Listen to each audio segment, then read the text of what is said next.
आसान मार्केट अब रहा नहीं है, वॉलेटाइल है, बड़े इवेंट सामने खड़े हुए हैं और आज तो निफ्टी 50 की एक्सपायरी भी कॉन्ट्रैक्ट्स की सामने खड़ी है। ऐसे में क्या लेवल्स वॉच आउट करने, कैसे अब अप्रोच करा जाए मार्केट्स को यहां से?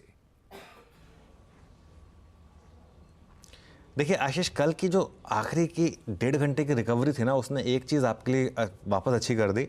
आपको फिर से वो आज के गैप अप के बाद उस जोन में ले आएगा जो मेक और ब्रेक जोन है मार्केट का। 24,430 सबसे क्रूशल लेवल है। 24,400 पर बहुत मैसिव कॉल राइटिंग हुई है कल, मैसिव। 24,500 पर भी है लेकिन 24,400 ज़्यादा रेलेवेंट है और उसके हिसाब से 24,430। और अगर 24,430 आपने क्रॉस किया और तो 24,461 जो आपका ऑल टाइम हाई है, जो हमने कल ही लगाया बाय द वे, तो अगर आपने ये दोनों लेवल क्रॉस किए तो बड़ी कवरिंग पॉसिबल है और इन दैट केस आपको 24,511 भी दिख सकता है स्क्रीन पर, अगर ये दोनों लेवल्स क्रॉस हुए तो। लेकिन अगर पहली ट्रेड क्या होगी? पहली ट्रेड ये होगी कि गैप अप में देखें 24,430 फेल हो रहा है या नहीं। अगर 24,430 फेल हो गया, पहली ट्रेड होगी शॉर्ट कर दीजिए। कल के एविडेंस पर पहली ट्रेड कि 24,430 हुआ तो शॉर्ट कर दें और एक 24,430 का स्टॉप लॉस लगा दें। ये पहली ट्रेड होगी।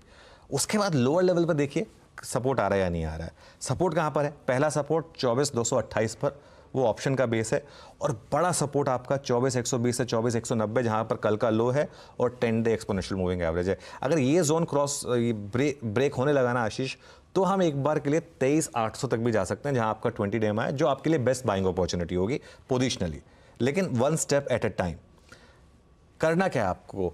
देखिए, खरीदें ओनली एंड ओनली अगर आप फर्स्ट आवर का हाई निकालने लगे और लगने लगे आपको कि स्क्रीन पर शॉर्ट कवरिंग हो रही है, और इन दैट केस आपका स्टॉप लॉस होगा फर्स्ट आवर का लो। अब वो जहां पर भी होगा वो आपको लगाना होगा। और पहली ट्रेड जैसे मैंने कहा कि वो होगी जैसे ही आपको फर्स्ट साइन दिखे कि ये रैली नहीं टिक रही है, गैप अप नहीं टिक रहा है, तो शॉर्ट हो जाएं और जो भी फर्स्ट आवर का हाई हो उसको स्टॉप लॉस लगा दें। दोनों तरफ की ट्रेड आज आप लेने का मन बना के चलें। बुलिश या बेरिश व्यू लेकर ना चलें। स्क्रीन बेस, कल भी मेरी ये बात हुई थी कि स्क्रीन बेस ट्रेड लेनी है। स्क्रीन बेस ट्रेड लीजिए। लॉन्ग का साइन दिख रहा है तो लॉन्ग, शॉर्ट का साइन दिख रहा है तो शॉर्ट। ये है स्क्रीन बेस्ड ट्रेडिंग, और स्क्रीन क्या कह रही है उस पर बातचीत करने के लिए अनुज होंगे आपके साथ। कंटिन्यूस सेशन की जब शुरुआत होगी तो ट्रेड छूटेगा नहीं, ऑब्जर्व करा जाएगा, समझा जाएगा और उसके बाद ट्रेड के विकल्प ढूंढे जाएंगे। Nifty bank under performance continue हो रहा है। कल भी 3/4% के दबाव के साथ ये पॉकेट ट्रेड कर रही थी। कैसा लग रहा है निफ्टी बैंक पोजीशन? खैर, अप्रोच क्या रखेंगे आज के लिए? अब हो गई एक्सपायरी का दिन तो निकल गया इसकी। देखिए, निफ्टी बैंक में आशीष, में आई थिंक 5-6 दिन से एक बात हो रही है कि अनट्रेडेबल है। मतलब बिल्कुल ट्रेड करना नेक्स्ट टू इम्पॉसिबल है अनलेस आप एक कंपल्सिव ट्रेडर हैं। कल लेकिन एक चीज़ हुई, कल के आखिरी घंटे में बैंक निफ्टी ने भी एक लोअर रेंज को बचा लिया। वो जो हमारी बात हो रही थी 52,000 से 52,700 की रेंज में, वो 52,000 को हमने डिफेंड कर लिया।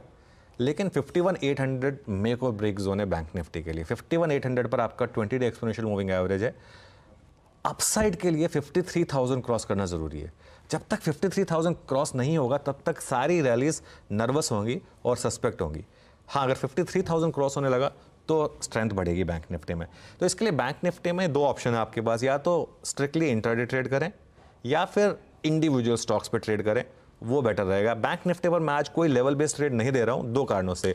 एक तो बैंक निफ्टी की एक्सपायरी हो चुकी है तो ऑप्शंस बहुत महंगे होंगे, और दूसरा बैंक निफ्टी में कोई ट्रेडेबल ट्रेंड मुझे दिख नहीं रहा, तो ज़बरदस्ती के नंबर्स मेंशन करके मेरे ख्याल से कोई फ़ायदा होगा नहीं। इसके लिए बैंक निफ्टी में ये कहूँगा कि अगेन स्क्रीन बेस्ड ट्रेड लें बोथ साइड्स, या फिर इंडिविजुअल स्टॉक्स को ट्रेड करें जो आपको अच्छे लग रहे हो। ओके, ये हो गई निफ्टी बैंक की आज गुरुवार की अप्रोच।